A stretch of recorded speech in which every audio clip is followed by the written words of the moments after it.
ಒಂದನೇ ಪಾಯಿಂಟ್ನಲ್ಲಿ ಸಿಕ್ಕಿದ್ದಂಥ PAN card ಯಾರದ್ದು ಅನ್ನುವ ಕುತೂಹಲ ಇತ್ತು. ಇದೀಗ ಅದು ಪತ್ತೆಯಾಗಿದೆ.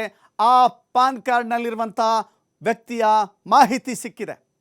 2025ರಲ್ಲಿ ಸತ್ತಿದ್ದ ಆ ವ್ಯಕ್ತಿ, ಆತನ ಪಾನ್ ಕಾರ್ಡ್ ಇದಾಗಿದೆ. 2025 ಅಂದರೆ ಇದೇ ವರ್ಷ. ಆದರೆ ಆತ ಕೊಲೆಯಿಂದ ಸತ್ತಿಲ್ಲ, ಆತ ಕೊಲೆಯಾಗಿಲ್ಲ, ಬದಲಾಗಿ ಜಾಂಡೀಸ್ ರೋಗದಿಂದ, ಕಾಯಿಲೆಯಿಂದ ಮೃತಪಟ್ಟಿದ್ದಾನೆ. ಆತನಿಗೆ ಜಾಂಡೀಸ್ ಇತ್ತು ಅಂತ ಸತ್ತ ವ್ಯಕ್ತಿಯ ತಂದೆಯನ್ನ ಸಂಪರ್ಕ ಮಾಡಿದೆ SIT. ಹೌದು, ಧರ್ಮಸ್ಥಳ ಗ್ರಾಮದಲ್ಲಿ ನಡೆದಿದ್ದೇನಲಾಗಿರುವಂಥ ಸರಣಿ ಕೊಲೆಗಳ ಪ್ರಕರಣಕ್ಕೂ ಇದಕ್ಕೂ ಸಂಬಂಧ ಇಲ್ಲ ಅನ್ನೋದು ಗೊತ್ತಾಗ್ತಾ ಇದೆ. ಇದೇ ವರ್ಷ ಸತ್ತಿರುವಂಥ ವ್ಯಕ್ತಿ ಆತ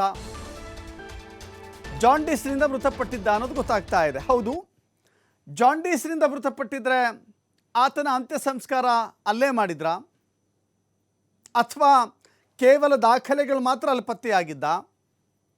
ಅದನ್ನು ಕೂಡ SIT ಕಲೆ ಹಾಕ್ತಾ ಇದೆ. ಆ ಮೃತಪಟ್ಟಿರುವಂಥ ವ್ಯಕ್ತಿಯ ಪೋಷಕರನ್ನು ಸಂಪರ್ಕ ಮಾಡಿದೆ SIT.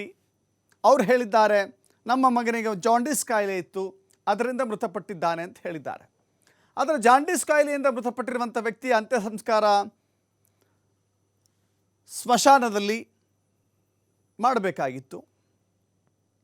ಅದು ಸ್ಮಶಾನದಲ್ಲಿಯೇ ಆಗಿದೆಯಾ, ಅಥವಾ ಈ ಕಾಡು ಪ್ರದೇಶದಲ್ಲಿಯೇ ಅಂತ್ಯ ಸಂಸ್ಕಾರವನ್ನು ಮಾಡಲಾಗಿದೆಯಾ?